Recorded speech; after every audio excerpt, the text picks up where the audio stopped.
हम आपका परिचय एक माँ से कराते हैं। मैया कहाँ से आई हो मेरी माँ? हरियाणा से। हरियाणा? हाँ। हरियाणा में कहाँ रहती है मेरी माँ? जमुनानगर। जमुनानगर। कितने बच्चे हैं आपके, कितने बेटे हैं? एक बेटी है तो दो बेटे हैं। एक बेटी है, दो बेटे हैं। तो दो बेटे हैं मैया, फिर भी आपको यहाँ रहना पड़ा, क्यों? वो बड़ी शराब पीते हैं, लड़ाई झगड़ा गालियाँ निकालते हैं। मैं 4-5 साल में बेटी के घर में ही रहती। तो गालियाँ किसको देते हैं बेटे? नहीं, मेरे साथ ही लड़ते हैं, पी के शराब। आपको, आपसे लड़ते हैं बेटे? पी के गालियाँ निकालते हैं, लड़ते हैं।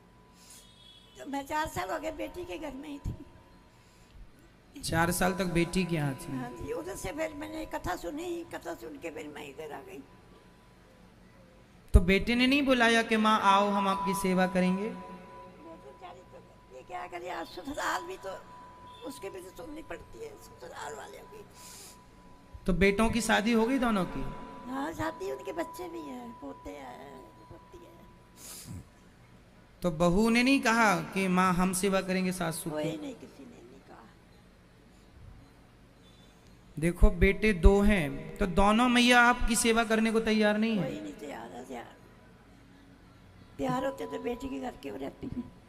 2 बेटे हैं पर दोनों सेवा नहीं करते, अपनी पत्नी को घर से नहीं निकालते, बस माँ को निकाल देते हैं। आज के बच्चे ऐसे हैं ना, पत्नी घर से नहीं निकालते, माँ को निकाल देते। बताइए, माँ को घर से निकाल देना क्या ये सही है?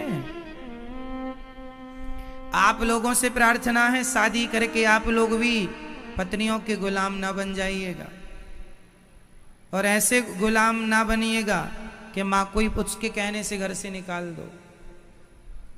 क्योंकि इन बहुओं को भी तो भगवान कोई समझाओ कि तुम भी तो कल सास बनोगी,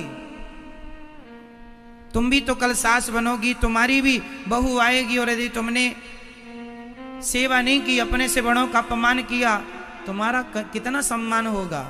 भगवान के घर थोड़ा देर है, अंधेर नहीं है, सबको देख रहे हैं। बूढ़ी माँ है, 2 वक्त की रोटी ही सम्मान से देते, कौन सी जमीन जायदाद मांगती है माँ?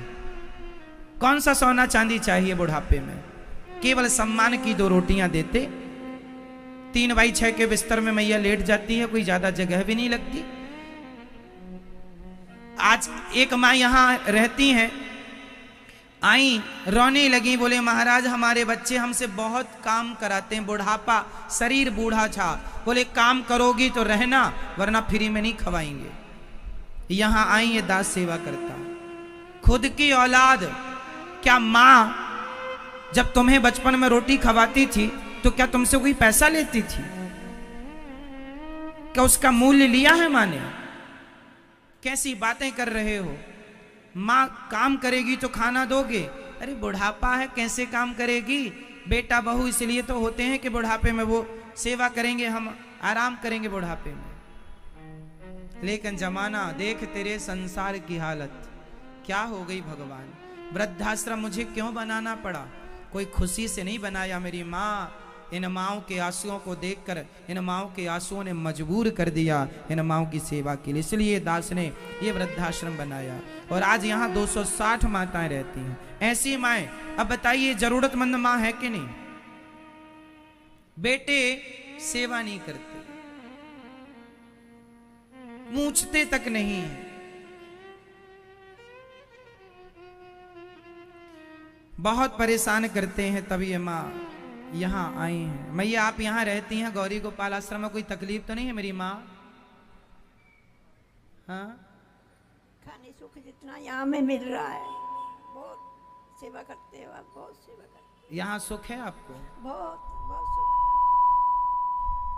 तो आप यहाँ रहती हैं, आपको यहाँ रहने के कोई पैसे तो नहीं लगे? है। ना, बिल्कुल नहीं, बिल्कुल नहीं। कब से एक पैसा भी नहीं मांगा कभी किसी ने। इन माओं से 1 भी रुपया नहीं लिया जाता, आपके सहयोग से ही इन माओं की सेवा चलती है। इसलिए आपसे कहता हूं कि यदि आप लायक हैं तो इन माओं के लिए पूरा आश्रम भर गया है।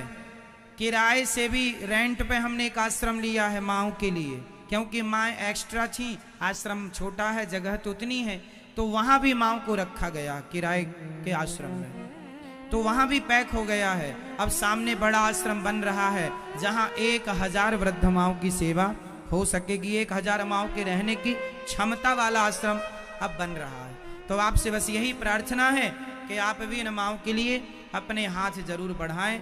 एक कमरे का आप सहयोग कर सकते हैं, यदि आप इस लायक है तो एक कमरा बनवा कर माओं को दे सकते हैं।